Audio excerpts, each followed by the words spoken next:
有台湾这脑第一女画家名号的陈庆官伫新竹出世，是台湾5月画会第一届会馆。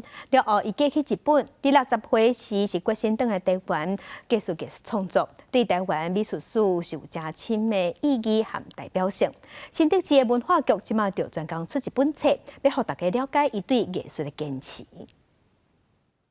91岁陈庆官，1952年考入师大美术系，开始伊一世人艺术创作。后来嫁去日本，艺术视野更加拓展。60岁在日本办展览了后，决心返来台湾，继续为台湾的艺术奉献。爱为图为美术的啦。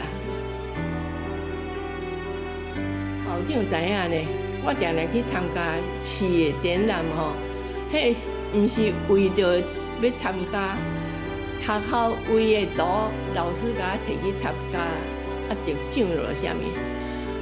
校长知影，讲哎呦，你莫去考台大啦，有一间师大吼，你去考遐的美术。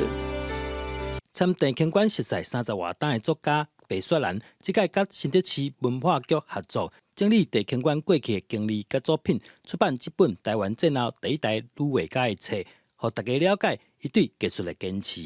除了说艺术史上的定位、画作风格的分析呢，我希望把他这个人的温度，跟他对于人生的体悟呢，能够给像我或者是我更年轻的人，能够得到一点启发。借由这个专书，可以了解老师自己的不断他的成长的背景、他的创作的一些理念、他的作品的一些特色等等呢，都能够在这本书上能够充分的展现出来。陈庆官嘛，甲家己用3年时间创作，第一市场价值超过750万的图，捐予新竹市，希望为未来的艺术文化继续贡献。记者杜君和新竹报道。